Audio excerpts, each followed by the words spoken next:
Mindset Mashup podcast, here we are. And if you're part of the Mashup family already, then thanks for coming back. If you're new here, then you know what to do. Hit the subscribe button, leave a review, do all that. And I've got a guest today. Do you know what? This guy is pretty amazing. He's pro wrestler, actor, podcast host, comic book character. Got his own video games, radio station, entrepreneur. It's Brimstone himself. Brim, how you doing, my man?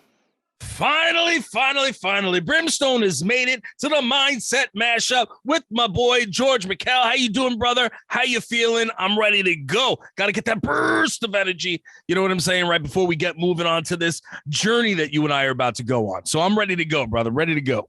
Yeah, I'm so much more ready now as well, Brim, just because of that. Just that has got me ready. But no, I'm feeling good. Really glad to have you on, just talking about your journey and really just trying to add some value here for young entrepreneurs here in the UK, but ultimately all over the globe. Mm-hmm. And Brim, let's just go in. Let's just cut straight to the chase, as they say. Brim, what's been your biggest lesson in your journey to where you are right now?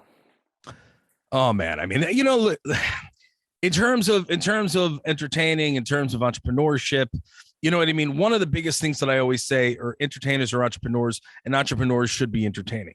That's first and foremost, because at the end of the day, you know, people don't seem to realize that there is a huge connection with the two.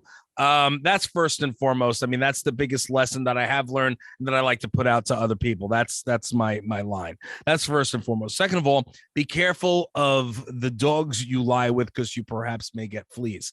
You know, you got to be very, very careful of the people that you work with, because you never know who's there for you, who's there for the right reasons, and then those who are there for the wrong reasons. So, you know what I mean? It's a very, very interesting, you know, world that we live in terms of entertainment and entrepreneurship, because, you know, it's like a dog-eat-dog world and you're wearing milk-bone underwear. You know what I mean?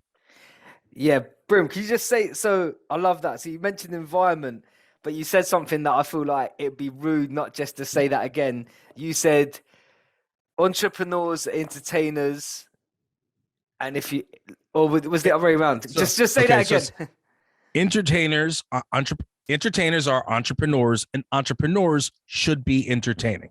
So, you know, if you're in business, if you're, you know, trying to put something out there into the world, if you're not entertaining, nobody's going to care. You can have the best products. Yeah, exactly. You could have the best product ever. All right. You can have the best movie ever. You can have the best book ever. You can have the best anything ever. If you're not entertaining, nobody's going to care. If I would have come onto this show right off the bat and was like, hey, what's going on, George? Yeah, nobody would care. Why? Why would you want to listen to me? Why would you want to hear me talk with you for the next half hour, 45 minutes? You need to be entertaining. Now, do you need to be over the top like I am? No, but, you know, at the end of the day, you need to learn how to utilize your voice. You need to learn how to, you know, speak with passion. You know what I mean? Otherwise, there's no reason to continue doing what you're doing, unless you have somebody else to sell it for you. Because in entertainment, you're always selling yourself. And in entrepreneurship, you're always selling yourself. And people aren't buying the product. I want you to understand that. One thing that people make the mistake of is they think that they're selling the product. No, you're not selling the product. You're selling yourself. If you can't sell yourself, you've got a problem, because nobody else can sell you the way you can. And I hope that makes sense. That was big. That was massive. And I love that. And I love what you said about selling yourself. I think I learned that quite early in my sales career, about developing that ability to be passionate, but also be authentic, because when it comes across, you can sniff it out as well, right? That lack of authenticity, you can sniff it out. So Brim, you've been in entertainment. We've gone over a couple of bits from acting to having your own grindhouse radio station, which I know is doing incredibly well. I think it's like 3.5 million listeners a week. Is that on at the moment? So how would someone cultivate that stance in their business, or in as an actor, as an aspiring author? How would someone cultivate that voice? You have to work hard. You know what I mean? Listen, people nowadays, okay, and I'm not making fun of the kids nowadays, you know what I mean? And kids to me is anyone 30 and under. What do you call it? No offense, anybody who's 30 and I'm under. still a kid. I'm still a kid You're then. still a kid. The kids nowadays, unfortunately, they expect immediate gratification. They expect to put something out into the world and that automatically, you're going to get 1 million followers and everybody's interested in what you do. No, man, that's not how it works. First and foremost, we're in a day and age where somebody can go and make goofy faces and mimic something that you've seen in movies and so forth on social media and get 1 million people watching them. You know what I'm saying? Yeah. That's it happens. It's called being viral, and getting that lucky doesn't happen all the time. Somebody just happens to step and poop, and I mean, and stepping and poop here in the States, I'm assuming it's the same there, is getting lucky. Even though it's really not lucky, it's disgusting. Can't scrape it off your feet. But anyway, the fact of the matter is the people nowadays, a lot of kids think that, it's all about numbers. It's all about, if you're doing a podcast, if your numbers aren't good, then nobody cares. And what am I doing wrong? And I should quit and move on. No, man, it's called patience. It's called, it takes time. Going viral doesn't necessarily happen to everybody. And even if it does, it might be a one shot in the pan. Yeah. It might be a flash in the pan. That's it. And what career do you have after that? There are some people that do social media like TikToks and Instagram reels and stuff like that do have talent. I'm not discounting that. They're the ones that may have an opportunity after, TikTok starts to slow down a little bit. And what's the next thing? Because remember, Vine was out there. Yeah. Vine was the big thing. And then all of a sudden, Vine went, pink, it's gone. And then what happened to all those people? You know what I mean? They tried jumping over to Instagram or TikTok, but, now they have to rebuild an entire following and so forth. So in order to move forward, you can't just rely on quote unquote going viral. You have to rely on hardcore putting yourself out there, guerrilla marketing, making sure that you believe in yourself and your product, because if you don't, ain't nobody else going to believe in you either. A lot of people, especially in my old school wrestling days, when I was coming up and thereafter, a lot of people like to talk smack, and what we call a mark as a fan, for somebody or a super fan. Brim marks out for himself because he's always self-promoting. I'm self-promoting because if I don't promote myself, who's going to do it? Who the hell else is going to do it? And that's why I'm doing things, and I do things worldwide, and I have people that follow me worldwide, and it's hard for people to swallow stuff like that. You know what I mean? You need to be out there working your rear end off, because even if you have it, you can lose it like this. There are so many people that I know over the years, signing at conventions that I've become very good friends with. They had one big TV show or a voiceover or hit song or, movie or whatever. And then they're riding that till the wheels fall off. But that's the only thing that they've got, because they've never done anything after, which is not saying that they're anything less. I'm just saying that, it could drop at any given moment. There are people in the wrestling world that are working in gas stations. You know what I mean? Yeah. It's an unfortunate thing. However, it happens.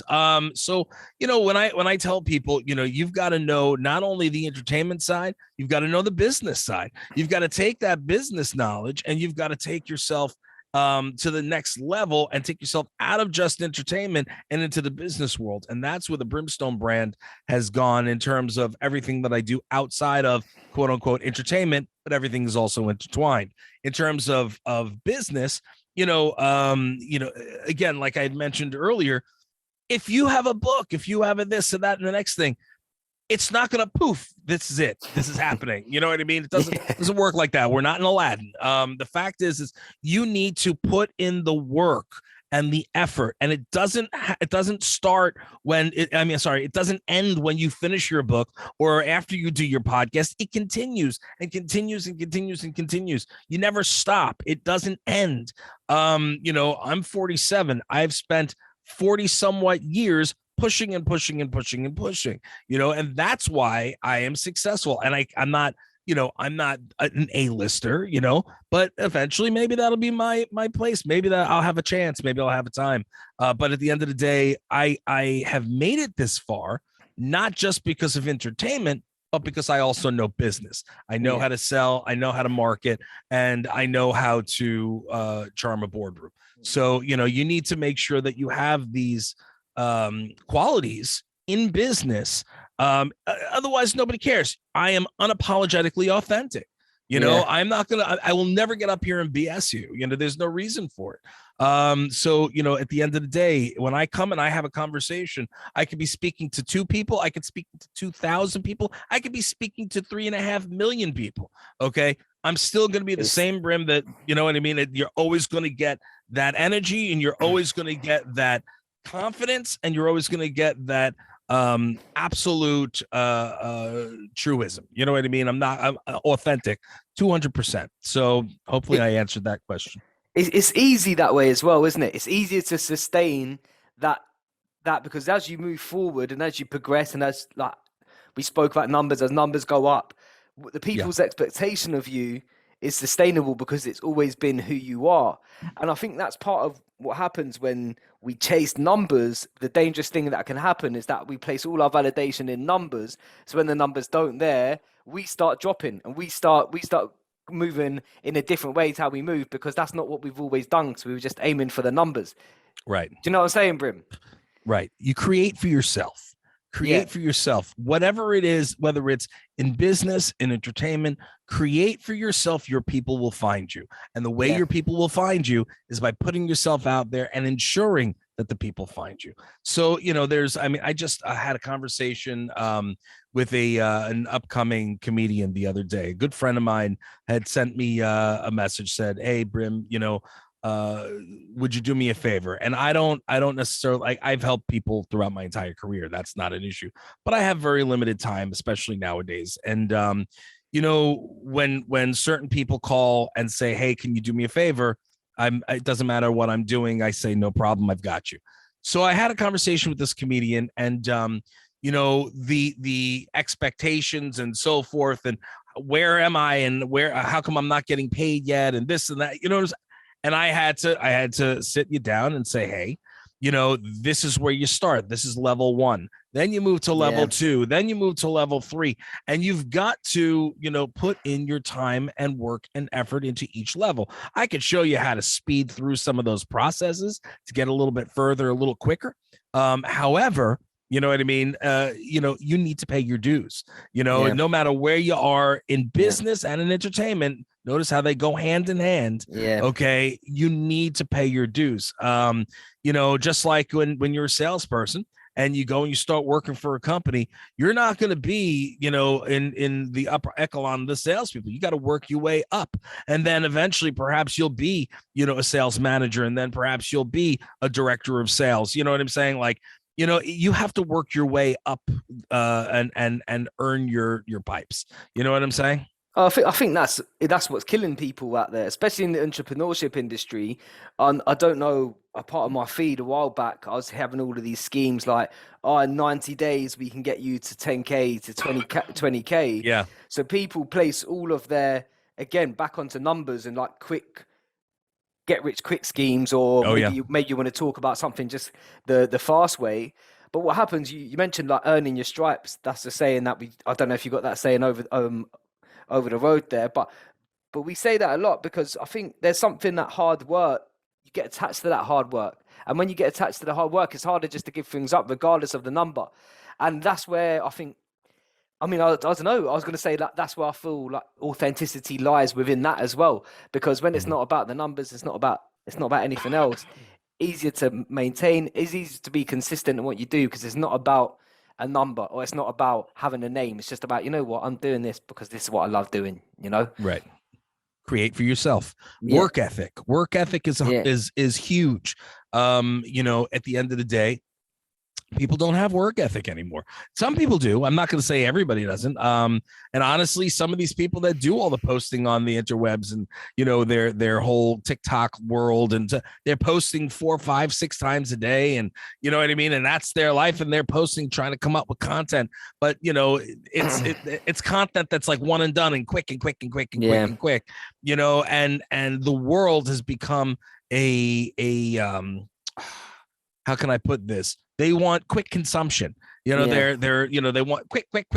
I want on to the next, if they're not captured in the first couple of seconds of what you're doing, they're on to the next. So, quick consumption is like king now, especially on the interwebs. And these people are driving themselves crazy, come up with content all the time, And I think that's where the entertainment bit is genius, what you said earlier about and I really hope that young entrepreneurs, people that are listening, really listen to that message, because I think if you can get that bit right as an entrepreneur, that's a good chunk of your battle done. And you mix that in with like delayed gratification, which is what we were saying earlier, because you mentioned about work ethic, and I completely agree with that. Like, I think a principle that seems to have been diluted as generations have gone down is hard work. Now, I'm not going to say hard work guarantees success, because I know a lot of people that have worked hard and are not successful.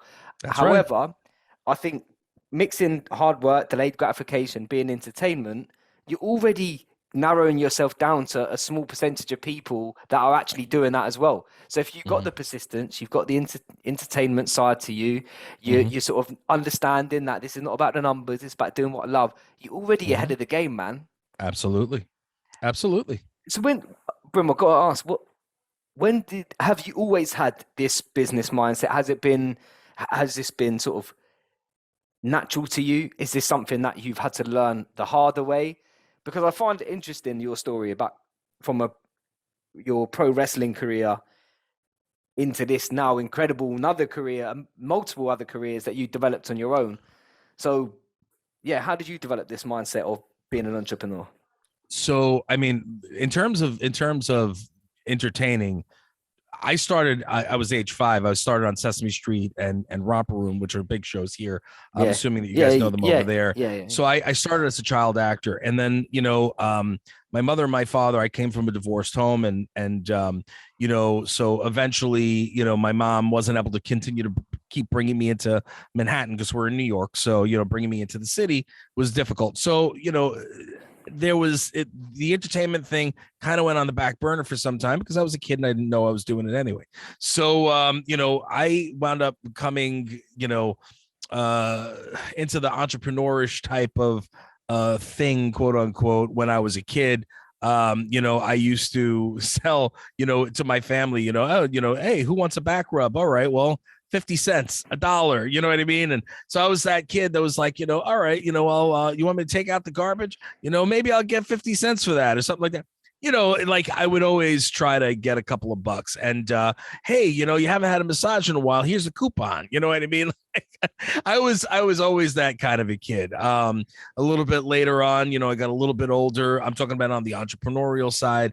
I started, going to mowing lawns, and I built a small business mowing lawns, just for a couple of people on the block. My stepfather at the time had, a landscaping business. So, I had the stuff, and, I would go out and I would do some of that. Then when I was in high school, right before going to college, one of my closest friends, and I had the conversation. His girlfriend at the time had his girlfriend at the time, her father was a doctor and he worked for the doctor, and he was doing I guess the sourcing for latex gloves and so forth. So he had a contact in Malaysia for gloves, latex gloves, and he joked with me. He goes, yeah, they have condoms and everything there too. And teenage boys are like, all right, condoms, let's talk. So I said to him, I go, well, how much is one of the is a box of condoms? I mean, what does it go? What do you have to buy? And he's like, forgot what it was. It was like 10, 20, 30,000 condoms, whatever it was. And it was like not such a bad number. So we were like, well, if we chip in, we can get this and maybe come up with something. So we wound up sourcing very early. I sourced what he did all the medical stuff, the masks, and what do you call it, the condoms and the gloves. And then I had the idea to put together a thing called Dr. Peckerhead's Let's Play Dr. Sex Kit. Now, people might think it's funny, and it was. Yeah. It was meant as a novelty item. And what do you call it? I sourced the boxes. I sourced the stuff that went into it. I had I had a love affair with art for quite some time. What do you call it? Which that's another story into itself.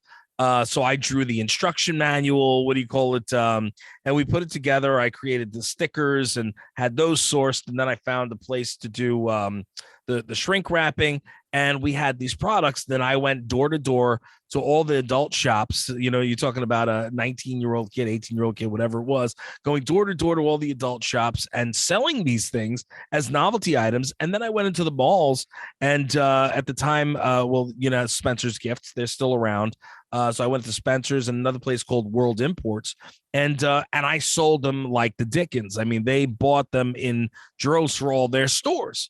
So we made a really nice chunk of change. And the only reason why we didn't continue with it, to be completely blunt, is because my partner had gone away to school. And, all of our product was at his parents' house. Oh, and okay. what do you call it? His parents wound up tossing all the stuff because they didn't realize what we were doing. I don't know if he didn't tell them or was embarrassed or whatever it was, but they wound up getting rid of all the stuff. And I'm like, great. So I couldn't continue it, but I had so many different things that I was planning on doing with that stuff. But that was my first true sense of entrepreneurism. And, and it was very successful.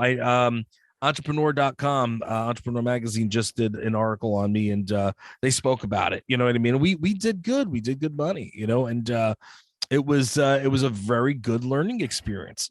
Then moving on from that, I did so many other things, being in a band and being a musician and a touring musician and working out, gigs and interviews and this and that, learning how to guerrilla market, learning how to get media, learning how to do X, Y, and Z. It all endorsements, you know what I mean? All of this is stuff that helped me learn and build myself as a businessman and as an entrepreneur, learn how to sell. My father has always been in sales.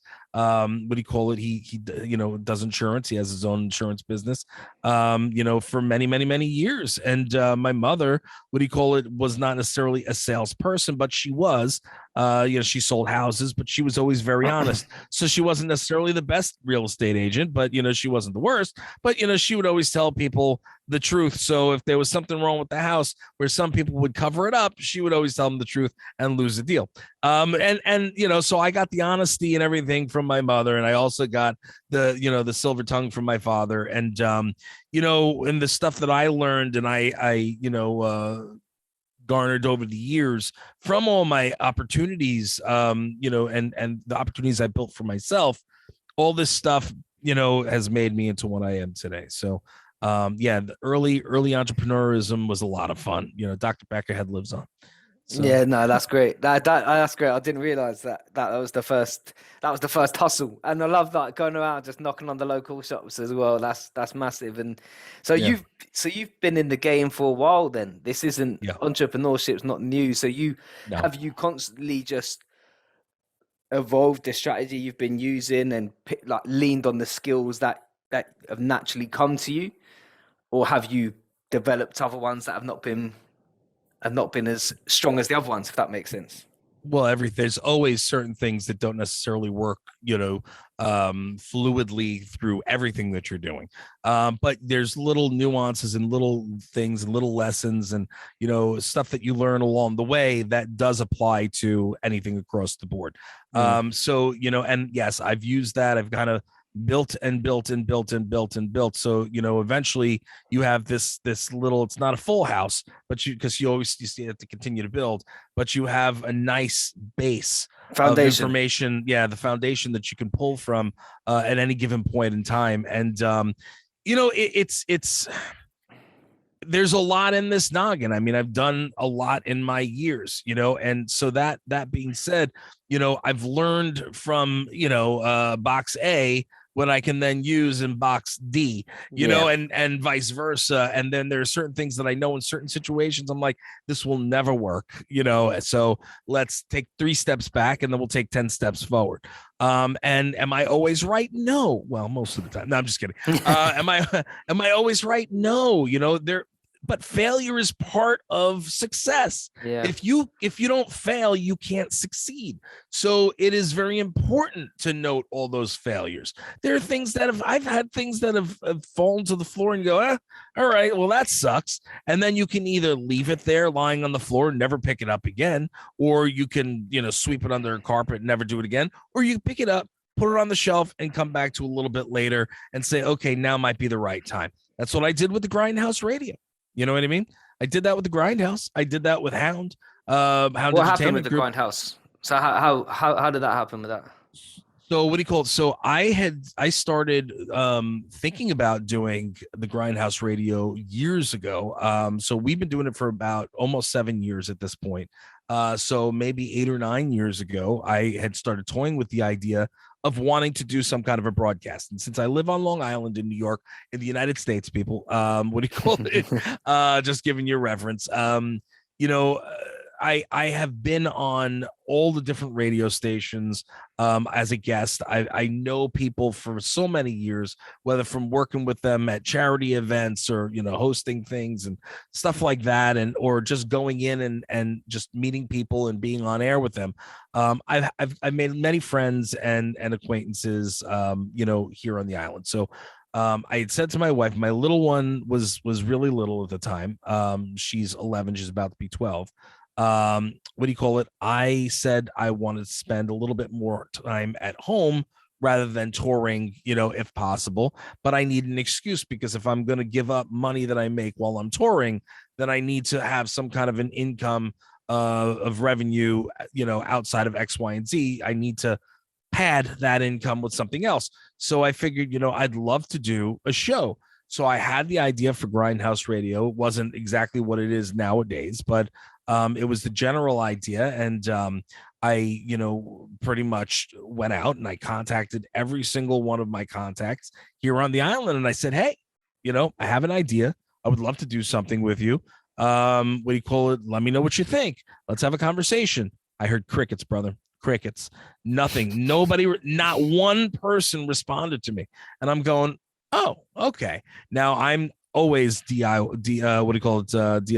You know what I mean? I don't wait for people. If you're not going to jump on it, then I'll just jump on it myself and I'll do it and I'll succeed with it. And, maybe it won't be as big if it were, to have, millions of dollars behind it, but it's going to be successful and it's going to be put out there. So, what do you call it? So I was kind of annoyed about that. And, when people say no, it just lights my ass. You know what I mean?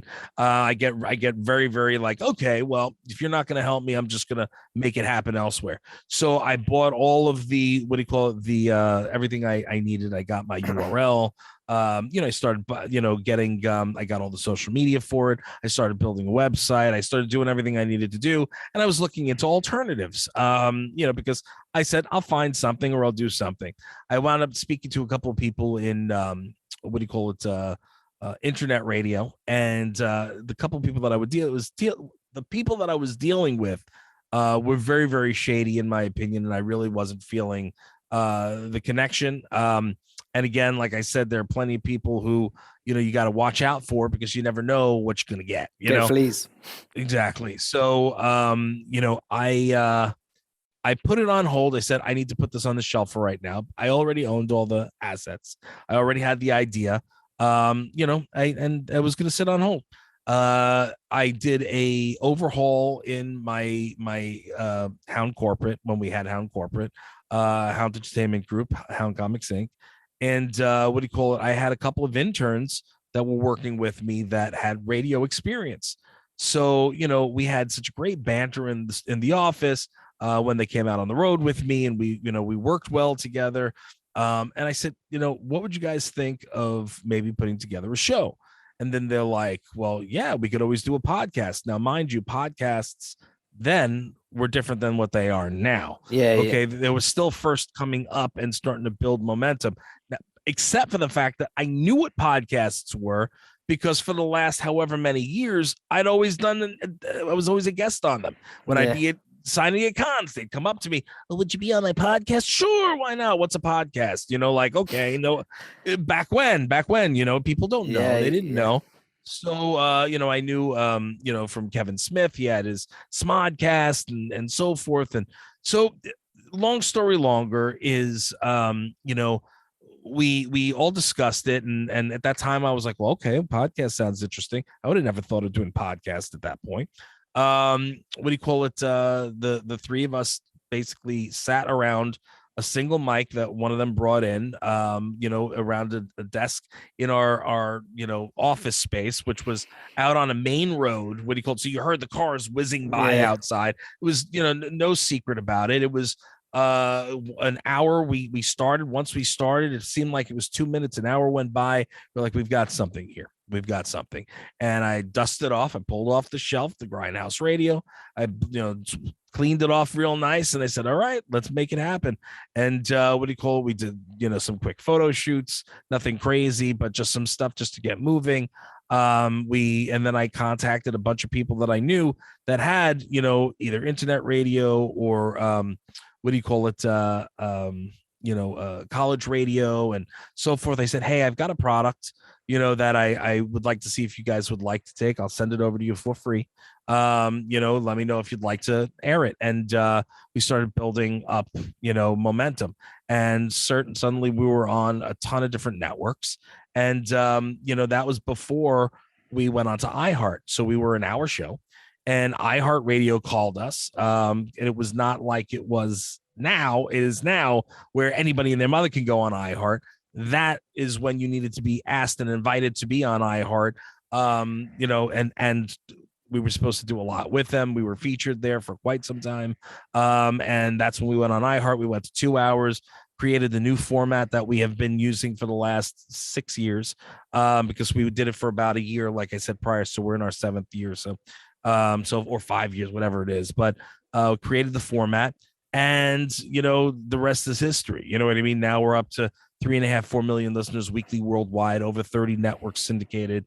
What do you call it? We've got endorsements from our microphones as Bayer Dynamic to Zoom North America, Ableton, you name it. We've won a tremendous amount of awards. Matter of fact, to throw it back to when I said that all the radio stations had said no, we won best radio station on Long Island for 4 years in a row over all the terrestrial radio. So nice. that being said, we won, we beat every single one of them. And I made some heads turn, doing it, myself and my team. I don't want to take all the credit, but, so that's that. When I say do it yourself, put yourself out there, put the work in, put the effort in, wait till the right time, because sometimes it's not the right time. It just happens.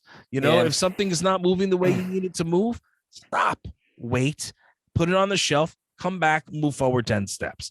And that's where we're at now. Hope I'm making sense. Yeah. No, that's incredible. And obviously I love just the highlight. You didn't just jump to 3.5, 4 million views a week. It's been a grind over the last 7 years. Excuse the pun with Grindhouse Radio, grinding out. It's the house of grind. So you're absolutely right. Exactly. But what I loved as well, which is a big highlight for me as I hear that, because I think as I look at the world and look at entrepreneurs in particular, one thing that I noticed is that they add a lot of friction to what they do. So what I mean by that, Brim, is that you said you didn't have everything perfect when you first recorded. You had you had the mic, but you're on a noisy road. And I think some people, they use all of these things as reasons not to do it. And excuses. Oh yeah. Yeah, but you were like, no, do you know what? They can hear the cars, they can hear this. But as the idea developed, you developed, everything else developed alongside it. So what would you say to an entrepreneur right now? They got something on the shelf, they're thinking about it, they keep thinking about it. How would you say to them to start? Stop thinking about it. Stop thinking about it and do it. You know what I'm saying? If you want it to be, make it happen. If you don't want, if you don't have the tenacity to pick it up and start doing it now, then you don't really want it. You know what I mean? You're going to just dream about it. continue to work for somebody else, make that buck. You know what I mean? And there's no shame in that. Go work Yeah. somewhere else and work for somebody. There's no shame in that. But just keep that in mind. Keep in mind that every day you're going into work, you're building someone else's dream. That's it. Rather than building your own. Go build your own dream. Pick it up. Get the cojones, men or lady cojones, doesn't make a difference. Because ladies have some bigger cojones than men half the time. 100%. And you can go out and you could do it. Anybody can do it. It's just a matter of doing it. You know what I mean? Like there's no secret about it. No. You have an idea, make it happen. So what? You don't have the money? So either go look for investors. They don't have to be big investors. Go for some small investors. If you can't, if you can't find investors, find a way to raise the money in other ways. Make a lemonade stand, for God's sakes. Do something. You know what I mean? There are ways to earn money. You know what I mean? To get stuff moving. I've done everything that I've done with zero budget to start. Okay. That's always a goal of mine, is to make it happen, and make it happen with as minimal amount of money that I could put into it as humanly possible to invest. What do you call it? The Grindhouse Radio? We have we started, we spent no money. We used what we had. We moved around. I refused to take any advertisers or sponsors until we knew the numbers we were actually hitting were worth, you know what I mean, our advertisers to actually, that we knew what we were putting out there was going to be positive for them. Because I don't ever want to put my name out there and have it be, not in a good light. So that there are plenty of haters out there who do that on a regular basis. So no, definitely. Do you know what? Like I like that, because I think people jump at opportunities often before they can be ready. And I don't mind opportunists, but there's this, I think, as an entrepreneur, as a business person, one of the biggest assets you've got is your reputation in the industry. My mum always used to say to me, I'd rather you lose your eye than your reputation. And I think in business, that's incredibly true, because what you attach yourself to is often either what you'll get more of or you'll get less of. So right. Well, think of Amber Heard and Johnny Depp right now. Guess who's not going to work in Hollywood probably anymore? And if they do, they're certainly not going to be doing it for quite some time. You know what I mean? Amber Heard is not looking so hot right now. And not to put it like that, but it's true. Like if you put yourself out there and you look like your credibility is gone, nobody's going to want to work with you. Yeah. Who wants to work with you? Yeah. So we put it out there, and after I knew that it was like, okay, now is when we're going to start, doing things. And we went from there, and now we're over six figures, and, we do very well, and that's through COVID. COVID hurt us a little bit, but, we built it from nothing into something, so. And that's the way that's the way you work. Hound Comics Inc., Hound Entertainment Group happened as an accident. You know what I mean? It happened as an accident. But that's what happens when you take action, though. That's what happens when you're consistently just working, like, and making your dreams and like become a reality, even if it's step by step. Because what happens is that shit happens. Do you know what I mean? Shit happens when you do stuff. And like even this Brim, like I never thought one day I'd be having a chat with Brim from across the pond in US. Yeah. Ex-pro wrestler, do you know what I mean? Like, actor, podcast host, like all these things, like, and it's cool that I spoke to Dana as well before you. She was telling me about the Dirty Little Secrets podcast that you guys got, which I'm going to make sure I put in the description for people to go and check out. So it's just funny how taking action just brings these things to light, because if you don't do anything, of course nothing's gonna definitely happen. Then you can predict a result, but you can't predict what's going to happen when you just take action step after step. I mean, for you, Brim, were you confident that you were going to get to 3.5-4 million views a week, listens a week on your radio, or did that develop over time, that dream? No, that happened over time. I mean, look, I came in with an audience. One thing that certainly helped us out. I mean, I'm not going to take full credit for it. The thing that helped us out right off the bat, right in the beginning, was The fact that, when even if you go and you listen to like just our intro, it's just a bunch of friends who are, like kind of introducing the show.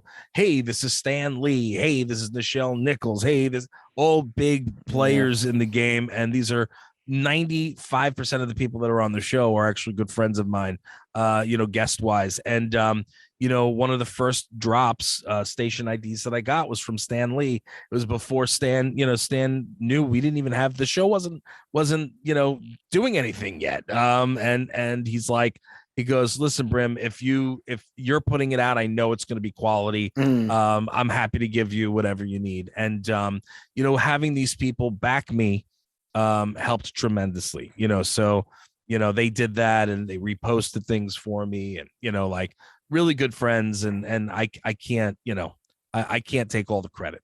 So Nah, Brimman, I love the humbleness, and I often think like we might stand as one, but often we stand on the shoulders of many people, oh And yeah. I think we spoke about earlier. You spoke about environment, but you used the word like if you sleep with dogs, you might get fleas. But the opposite to that is sort of I can't think of an analogy, but if you hang around with good people, you speak to good people, often good things happen from that. And I know, Brim. You mentioned Stan Lee, and he's been one of my sort of idols because I know a lot of the things he wrote didn't go off straight away as well, did it? He's had to he's had to put a lot of action. I think a few weeks ago I was watching something when he's designing Spider-Man. They said it was a really bad idea. Often they said it was a really bad idea, Oh and yeah. I'm wondering from like your perspective, from sort of not knowing the man himself, absolute legend. God rest his soul. What what was it like being around him? What did you take away from him, or what did you get from that? Okay, well, first and foremost, positive, like what you were saying before, positivity breeds positivity. If you're around positive, people, if you're in a positive environment, positive things will happen, as long as you're putting it out into the world in a positive manner. So that being said, I just want to make sure I put that out there. Two, when you're talking about Stan, I mean, Stan was incredible. He was a great person. I want to say he was a mentor of sorts, but I mean, it's not like we were back and forth. He was mentoring me on Yeah, things that wasn't happening. But the things that he said, and when I was around him, the things that I learned from him were invaluable. When I speak to people, quite often I will tell people that I am all about energy and positive energy and so forth. There's certain people that I get a negative energy from, and then there are people that I get a very positive energy from. And whenever I was around Stan, you got that incredible positive energy, and just so much so. I would go into his what do you call it, to Power Entertainment in LA, to go visit when I was in town, and I'd go up into the offices, and often I'd go and I'd sit in his chair. There are pictures of me online, plenty of them, me sitting in his chair, or, have my arm around the Spider-Man that's in his office, or was in his office, and, and so forth. But sitting in his chair, man, as weird as it sounds, I was like, I'm in the captain's chair, man. I'm in the captain's seat. It's kind of like when people come into my studio, and it's so weird because people, think of it that way. It's like, I want to sit in Brim's seat. I want to sit in Brim's seat, yeah, like, and I appreciate that because I understand where it's coming from. I'm in no way, shape, or form a Stan Lee, but at the end of the day, Stan, the positive energy and the creativeness, it's just the aura, it just rubs off. One little story, I mean, if you don't mind, I mean, I'll tell you the story is, I wound up seeing, I was out there, every year I would do Kamikaze, which is the LA Comic Con now, when, Stan had a piece of it, or was a part of it at some point. And every year they'd say, hey, Brim, would you come down and hang out with old Stan at the Kamikaze event and do some signing? And then, of course, I'd say yes. And I'd go down and I get to see him and do whatever. And I hadn't seen him this one week. I'm sorry, this one weekend. And I saw Max, which was his right hand man. So Max was his right hand, and what do you call it? Then he had Yuka and a group of other people on the left hand side, which were amazing people. So his right hand toured with him a lot, and his left hand handled POW and his business type stuff. So and I was very close with all of them. So I saw Max, I don't remember if it was in the green room or he came by, whatever it was. And he goes, "Oh, Stan would love to see you. He's going to be at the photo ops area at this time. I'm getting him there early because I have to go do X, Y, and Z." Now, Stan and I very rarely had any time just the two of us. It's very, very rare that I was ever alone with Stan. Someone was always there. But on this specific occasion, I went over, I happened to have the availability in my schedule to go over. And I walked into the photo area, and Stan was there, and it was just Stan. It was, "Oh, hey, what's going on?" And we're having the conversation, and just it was so good to see him. Like, "How you doing? How you feeling?" Because Max was like, he'd like to see you. Says, "How you doing? How you feeling?" "Oh, everything's good." Blah blah blah. Just regular small talk. And in walks Carrie Fisher. Now, for those who don't know who Carrie Fisher is, Princess Leia from Star Wars. And I've never met Carrie before. I was very, very close to Peter Mayhew, who was Chewbacca from Star Wars. Him and his wife, Angie, what do you call it? Very good friends of mine. And that was one of the reasons, like I said, Hound Comics happened by accident. That's the story with Peter, and that's another for another day. Wow. But, so what do you call it? So that being said, Carrie walks in. We have a lot of mutual friends, but we've never met. I got to tell you, the positive energy in that room. And, when they greeted each other and he's like, "Oh, it's my friend Brimstone," and blah, blah, blah. I'm just like, okay, like the legendary players here, people that have done a lot in their time and have inspired a lot of people. And I've been in since I'm 5. I don't get starstruck. That's not my thing. I don't care who you are. You know what I mean? Because I'm doing the same damn things you are. I put my pants on the same way, yada, yada, yada. So that wasn't it. It was the energy that got me. Yeah. The pure energy in that room. And I was like, all right, I can't stay in here anymore. I had to excuse myself. I said goodbye to Stan. Carrie gave me a hug and a kiss. It's the last time I saw her before she passed away. The only time I saw her since she passed away. And what do you call it? I walked out of the room and I was like, you know what I mean? Like, whoa. Did you get the chills? Did you have the I got the chills. I got the chills. It was just so. I've often found myself over the years in positions where I'm like, what am I doing? How did I get here? You know what I mean? I'm not an A-lister. I'm not a B-lister. I know where I am in the totem pole. But at the end of the day, I wind up in situations where I'm in an environment with people that have done a tremendous amount. And that being said, it's very humbling. And it's just incredible. But this was a situation unlike any. And I stepped out of the room. Funny enough, online after, I don't remember if it was after Carrie passed or after Stan passed, somebody posted a picture. And it was the picture of the two of them in the photo area by themselves right after I must have just left. And I was like, I wish somebody would have taken the picture while I was in there, because that would have been a fantastic memory, but it would always be in here and in my heart. So, but when I talk about energy, it's fantastic energy. Fantastic energy.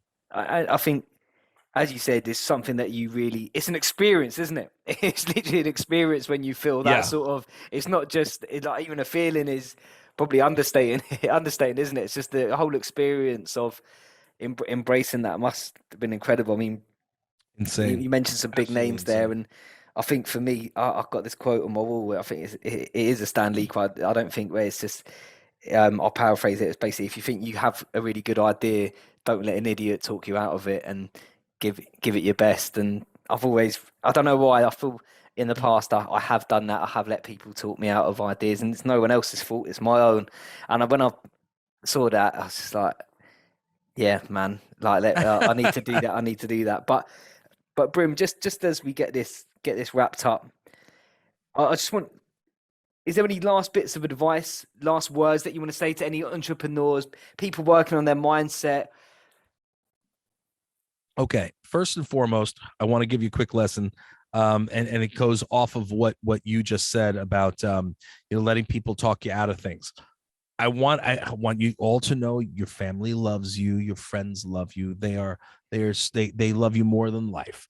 The problem is they are not your biggest fans in terms of business or entertainment, because they want what's best for you, and they don't understand, most of them, the world of entertainment or the world of entrepreneurship. So usually they're not going to be the ones who support you in doing the things that you're looking to do and looking to accomplish, because they haven't walked a mile in your shoes. They haven't felt that need to create something. They come from a good place. Your parents, like I said, they love you, but perhaps they didn't do entrepreneurial things.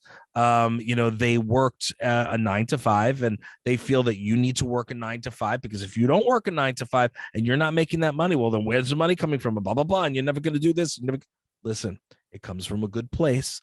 But if that's not what you feel in your gut, you feel that you can do more, you feel that you were meant for more, you need to understand that as much as they love you, that's not necessarily the route that you should be going. You should try your hand at the entrepreneurism. You should try your hand at entertainment if that's what you truly feel. But when you do it as best as you possibly can. You put your best foot forward, you put your game face on, and you make it happen. Okay. Friends, a lot of friends, they work 9 to 5s. They don't understand. They don't get it. All right. They don't get it. Why you play all day. I have friends that say all you do is play. If you add it, I put in 10 times the amount of work that people that work a 9 to 5. Why? Because I work for myself. And if I don't work, where's the money coming from? I have a wife. I have 3 kids. I have a dog. I have a house. I have businesses to handle. And that's before I go out on tour and this and that and the next thing, or take a leak in the morning. You know what I'm saying? Like, understand that I work 24/7. I work, see these bags under the eyes, because I work with people all around the world. Where are you right now? You're in the UK, right? London, yeah. Okay, there we go. And where am I? I'm in New York in America. And here we are, we're at different times, and making it happen. Making it happen. Because and this is, it's not only you that I work with. I'm dealing with people. I dealt with Germany last week. I've got Ireland I'm doing this week. I've got and all different time zones. And that's in between everything else that I do. So when people think you're playing, this is fun. You know what I mean? I'm having a good time having a conversation with you, George, and I hope that your listeners enjoy, what we have to say, and they get something out of it. But it's still work. You know what I mean? I have to sit and we have to have a fluid conversation. Otherwise, nobody cares. And when we're done, I have to go do voice work and auditions. And then after that, I've got XYZ to do. And then I have my shows to do later on tonight. You know what I mean? So like tomorrow, I'm going to WABC in Manhattan, WABC radio. The day after that, I'm visiting my friends over at The View. What do you call it on the TV show, The View? So, it's always go. So am I playing? I get to have fun, but you don't see all the work and effort that goes in. You know what I mean? And also, you said you've been doing this since you were 5. This isn't something. Isn't something that's just gone. Oh, here it is. Yeah. So, like what? And that's something that I've learned as well. These things happen over time. So what you're saying is, don't let other people's projection interfere with your life, because we all live in our own little bubbles, don't we? So if you tell, when someone tells them something, that's not reality. That's just their perception of their bubble. They're either projecting or they might be rejecting something, And most of the time, the people that you're listening to are probably not even going to be your clients or your target audience anyway. No. So don't worry. And Brim, last of all, let's just plug where everyone can find you, all the radio show, the podcasts that you do.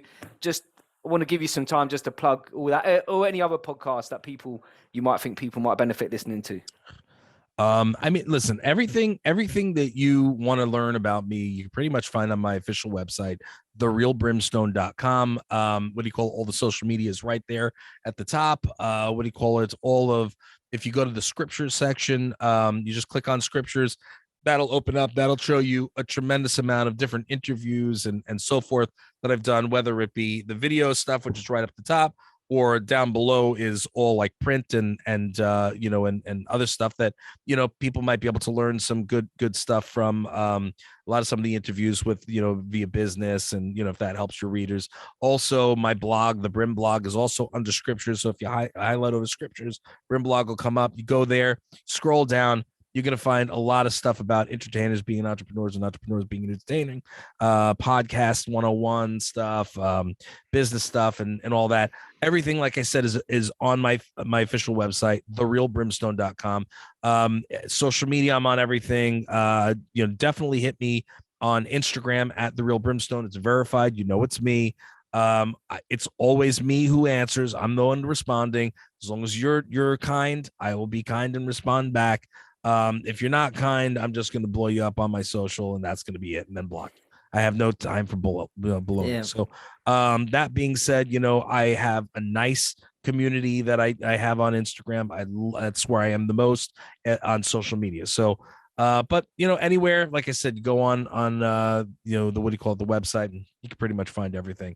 And, you know, my bio is there. So if people are interested on who I am and what I've done, I mean, you know, I could go on thegrindhouseradio.com for all the grindhouse stuff, the dirtylittlesecretsclub.com for dirty little secrets. All that stuff's on my website. Also, what do you call it? Very, very simple. If you go on over media, right on the top of the podcast versions, or you can scroll down to vodcasts, click on that, and you can actually watch the Dirty Little Secrets Club. Dana's cute, so, you know, you might want to watch that, and you know, some other really fun things, you know. So you know, hopefully you guys will check it out. Yeah, definitely. I'm going to put these in the YouTube descriptions, in the Thank you. Spotify and Apple descriptions as well. Yeah, no, we love Dana. We've had Dana on the podcast, so yeah, I'd recommend. We have both sides of the hosting party there, so definitely go and watch that. So Brim, thank you very much for your time. If you're still here, you're still listening. Thanks for your time. God bless you, and we'll see you next week.